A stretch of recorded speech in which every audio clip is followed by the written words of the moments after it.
Hello, मैं स्वागत करता हूँ अपने चैनल इलेक्ट्रिकल इंजीनियर XYZ में। आज जो हम एच पी जे इलेक्ट्रिकल 530 का पार्ट नंबर 6 को जो हम डिस्कस कर रहे हैं। तो चलिए हम जो है स्टार्ट करते हैं। तो आज का जो हमारा 61 क्वेश्चन है, a 4 pole generator with 16 coil have a 2 layer lap winding and the pole pitch is.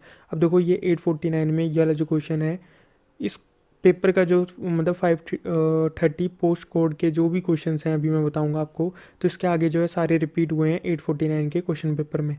तो देखो, जो पोल पिच होता है वो आपका नंबर ऑफ कॉयल अपॉन पोल होता है।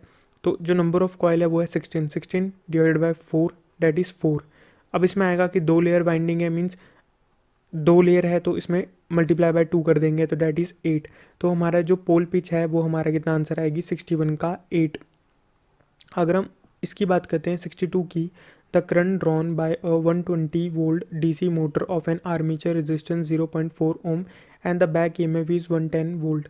अब देखो, इसमें यला है अपना क्या है, डीसी मोटर है तो इस तरीके से चलेगा, वी टी और ई बी वाला है। तो इसमें आएगा V T minus of I A R A minus of E B is equal to zero. तो हम इसमें देख सकते हैं, तो 120 minus of 110 is equal to I into 0.4। तो जो हमारा करंट है वो निकलेगा कितना, 25 एम्पेयर। तो 62 का आंसर है हमारा 25 एम्पेयर। अगर हम 63 की बात करें, और DC shunt motor is operating at a no load if the armature he shunted by the resistance it speed. हमें पता है कि अगर डीसी शंट मोटर को नो लोड के ऊपर आप काम कराओगे तो वो हमेशा उसकी जो स्पीड है वो कांस्टेंट ही रहेगी। तो इसमें आएगा 63 का हमारा सी, मीन्स रिमेन सेम। तो स्पीड तो हमारी सेम रहेगी, और जैसे ही फुल लोड करेंगे तो थोड़ा सा ही हमें जो है डिफरेंस देखने को मिलेगा स्पीड में। अगर हम जो है 64 क्वेश्चन की बात करें, और D O L starter he is employed for starting motor of rating up to. अब देखो, जो हमारे पास डी ओ एल स्टार्टर होता है, direct online starter, induction motor में इस्तेमाल किया जाता है। तो वो हमारा इस्तेमाल किया जाता है 5 किलोवाट की मोटर से नीचे नीचे के लिए। और डी ओ एल स्टार्टर का जो काम होता है वो avoid the supply voltage fluctuation, जो वोल्टेज में फ्लक्चुएशन है उनको अवॉइड करने के लिए हम जो है इस्तेमाल करते हैं स्टार्टर्स का। तो ये स्मॉल इंडक्शन मशीन में इस्तेमाल किया जाता है। तो लेस देन 5 वोल्ट, तो इसमें आ जाएगा अपना 3.75 किलोवाट। अगर हम स्टार डेल्टा की बात करें, वो 15 किलोवाट के लिए इस्तेमाल की जाती है। और ऑटो ट्रांसफार्मर स्टार्टर का इस्तेमाल किया जाता है 20 किलोवाट के लिए, इंडक्शन मोटर के लिए। अगर हम अगले क्वेश्चन की बात करें, 65 question number, for a 3 phase 4 pole 50 hertz synchronous motor the frequency, pole number and the load torque are all half. अब देखो, and the motor speed will be, देखो इसमें कि हमें पता है पोल 4 है, फ्रिक्वेंसी 50 है, बट इसमें क्वेश्चन में बोला फ्रिक्वेंसी को, पोल को और लोड की टॉर्क को अगर हम हाफ करते हैं तो स्पीड में क्या फ़र्क पड़ता है। देखो, स्पीड है 120 एफ अपॉन पी होता है। तो अगर हम फ्रिक्वेंसी और पोल को हाफ करेंगे तो सिंपल सेम ही निकलेगा, मीन्स आपका सिंक्रोनस स्पीड ही निकलेगा। और 4 पोल अगर हम बताएं तो 4 पोल में जो हमारी सिंक्रोनस स्पीड होती है वो कितनी होती है, 1500 RPM। तो 65 का हो जाएगा अपना बी आंसर। अगर हम 66 क्वेश्चन नंबर की बात करें, the efficiency of a properly design synchronous machine is of an order of. अब देखो, 99% तो है हमारा ट्रांसफार्मर के लिए, क्योंकि इसमें कोई भी रोटेटिंग पार्ट नहीं है, उसमें कोई फ्रिक्शन लॉसेज नहीं है, कोई विंडेज लॉसेज नहीं है। कोर तो है ट्रांसफार्मर के केस में, तो उसमें होते हैं 99। बट ये आपका कौन सा सिंक्रोनस मशीन है, तो ये 85 टू 95 जाएगी, क्योंकि इसमें फ्रिक्शन लॉसेज और विंडेज लॉसेज के कारण और बेरिंग लॉसेज होते हैं। इन सब के कारण जो है इसकी एफिशिएंसी 85 टू 95 वेरी करती है। तो यहाँ पर जो इसमें ऑप्शन है वो है 92। तो 66 का आंसर हो जाएगा अपना सी। अगर हम फर्दर अगले क्वेश्चन की बात करें, और 3 phase star connected induction motor he is connected to 400 volt 50 hertz AC supply if the stator to rotor turn ratio is two the stand still rotor induce EMF per phases. अब देखो, इसमें कि voltage हमारे कितना है 400, frequency 50 hertz, turn ratio में दिया है N1/N2 डेट इज 2। तो हमें पता है कि जो N1 N2 is equal to E1/E2 होता है।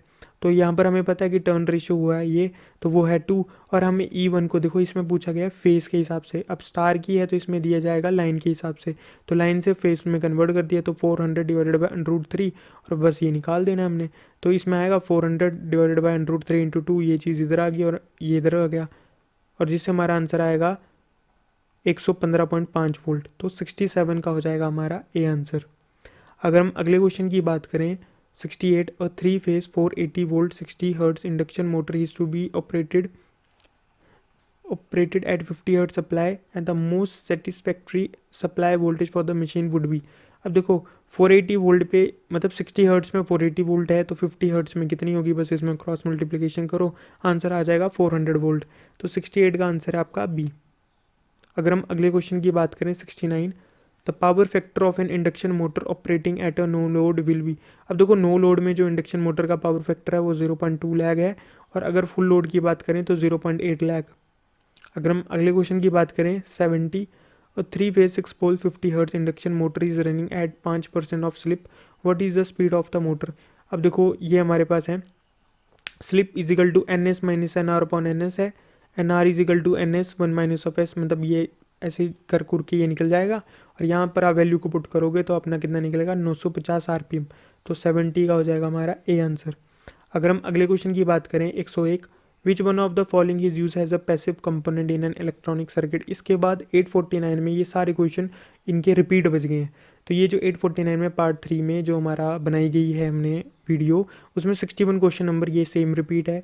तो इसमें क्या है कि पैसिव कंपोनेंट कौन होते हैं जो कि आपके पावर को कंज्यूम करते हैं, तो वह है रजिस्टर, और एक्टिव कौन से होते हैं जो पावर को डिलीवर करते हैं। तो 101 का हो जाएगा अपना ए आंसर।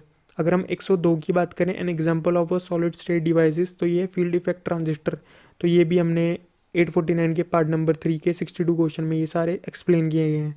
अब 103 की बात करेंगे, 63 क्वेश्चन नंबर में रिपीट हुआ, an ideal voltage source is one which has. तो वही है कि जो आइडियल वोल्टेज सोर्स में इंटरनल रेजिस्टेंस 0 होता है और आइडियल करंट सोर्स में इन्फिनाइट होता है। अगर 104 की बात करें, when the forward bias is apply to the junction diode it decrease a potential barrier. ये इजी क्वेश्चन है और 64 में मैंने एक्सप्लेन किया था पार्ट नंबर 3 में। अगर हम 105 की बात करें, compare to a circuit breaker amplifier the common emitter amplifier has. तो ये भी एक्सप्लेन है, हायर करंट एम्पलीफिकेशन की चार्ट बनाया था उस क्वेश्चन पेपर में, मतलब उसमें जब मैंने वीडियो बनाई थी तो एक्सप्लेन किया है। 106 की बात करें, N amplifier circuit of voltage gain 100 and give 2 volt output and the value of the input voltage will be. अब देखो गेन है वो आउटपुट अपॉन इनपुट हो जाएगा, तो 2/100 हो जाएगा, जिसको लिख सकते हैं 20 मिली वोल्ट। तो इसमें आ जाएगा 106 का बी आंसर। 107 की बात करें, ये तो चलो को याद करना पड़ेगा, उसमें उस वक्त भी मैंने ये बोला था और इस वक्त भी। An amplifier of an pass band 450 kilo hertz to 460 kilo hertz will be name has. तो ये है ट्यून वोल्टेज एम्पलीफायर। हम 108 की बात करें, the voltage gain of an amplifier is 100 on applying the negative feedback with an beta this.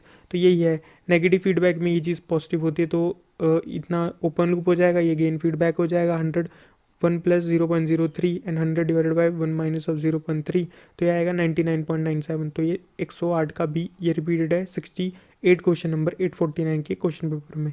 अगर हम इसमें ये भी रिपीटेड है, for generating a 1 kilo hertz note the most suitable circuit is. तो है वेन ब्रिज ऑसिलेटर, ठीक है, ये इनकी फ्रिक्वेंसीज हैं। F naught equal to 1/2 pi R C, मैंने बोला था वेन ब्रिज के लिए ये फ्रिक्वेंसी इंपॉर्टेंट है। फेज शिफ्ट के लिए मैंने प्रीवियस वाली में मीन्स उसमें मैंने सारा एक्सप्लेन किया था ये।